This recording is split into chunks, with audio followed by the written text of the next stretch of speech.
must admit I'm somewhat pessimistic about the future of the world, the rate we're destroying it. But I guess that's nothing new. We all feel that way, don't we? Since the 60s, there's been a growing recognition that our lifestyles have to change if we are to live in harmony with each other and our natural environment. Soil loss and salination, global warming and forest destruction are becoming household terms. Along with the deepening division between rich and poor, they are indicators that we are not managing well. Humanity's very ability to survive has been brought into question. In this 20-minute video, caretakers begin with a look at some key tensions of our modern age. Through their community development model, they then claim new ground for idealism.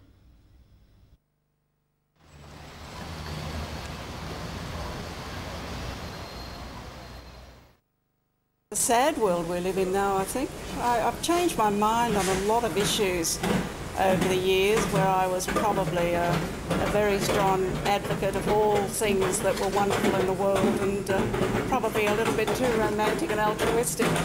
But that's changed. I've come down to earth a great deal. Many people do feel overwhelmed in this way, and piecemeal approaches to the problem offer no lasting relief. The environment, well, I've taken up recycling in a big way this year. So, except my father threw it all in the garbage bin on the weekend, believe it. But for the world, I hope there's something good for it out there. Because at the moment, every time you turn the news on, it's not very good. I suppose you leave a lot of it just to fate. I have to feel positive. I have two children and they have to grow up. So, but I do worry more for them. But like I say, I don't really have faith in these large companies who produce cars and refine natural minerals and mining. Research is now showing us that it is ordinary people like us, in rich countries like Australia, who are the problem. We are using up much more than our fair share of the world's resources. Professor Ted Trainer from the University of New South Wales makes a compelling case for change. Our society is grossly unsustainable because it overproduces and overconsumes, and that we've got to get off that track because it's generating terrific problems of resource depletion and deprivation of the third world and, of course, environmental damage. We in the first world represent 1/5 of the world's people, yet we use 4/5 of the world's resources.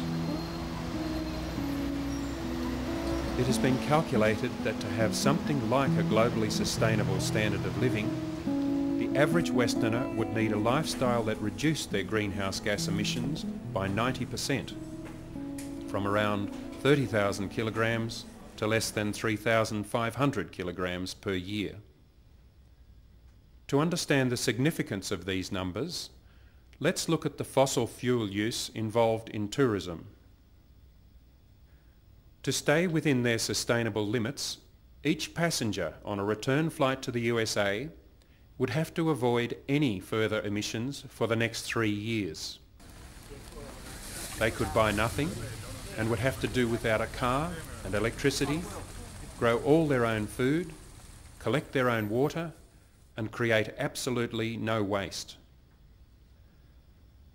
The reality, however, is that this does not fit our social and economic structures. Far from reducing this dependence, we are locked into at least 3% more production and consumption each year for the growth which is supposed to provide the jobs.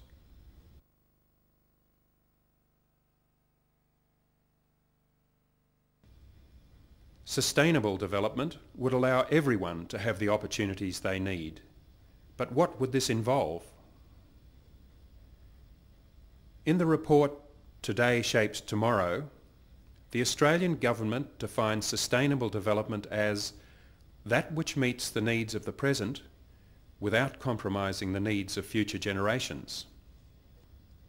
The third world, the vast majority of the world's population, is also getting more and more dependent on consumer growth for jobs to pay for their housing and food. Simply, the possibility of conventional development for the third world is impossible.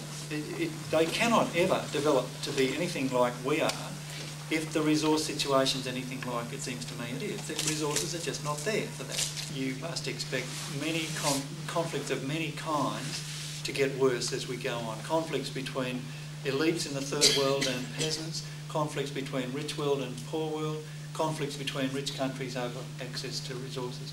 If you want to remain as resource affluent as you are now, you had better stay heavily armed. That's my advice. You will need aircraft carriers to go into the Middle East to secure your access to the oil fields and so on, if you insist on being the only ones to use it.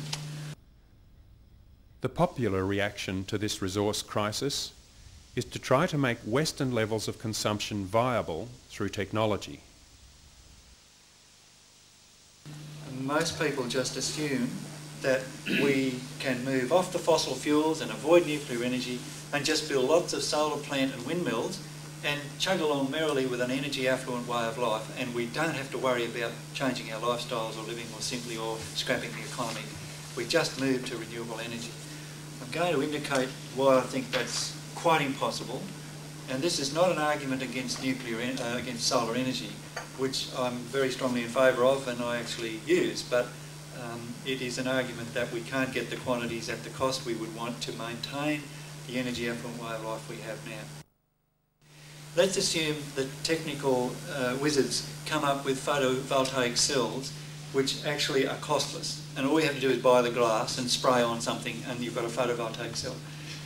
Just to buy the glass for that area would cost you 3 times what it would cost to build a coal-fired power station, and that's not including all the other costs. Now, my figures may be out by somewhat here and there, but they'd have to be out an awful lot to make a significant difference to that argument. There are similar problems with wind and biomass. For example, with wind, what do you do when there's no wind and all the windmills are idle? And there's a statistical chance of that happening sometime, even in the best wind areas. And that means that, generally agreed, only about 1/5 at best of your electricity can come from windmills. And for biomass, the limits are, especially in Australia, just not enough forest and green stuff to put into the digesters to make liquid fuels. So that's just a hint at I'm saying, look, there are some fairly good reasons for saying you're not going to get out of this fix just by changing to renewable energy. That it has to be about living more simply in more participatory ways, close to the earth, high level of self-sufficiency, and none of this nonsense about constant economic growth and raising material living standards.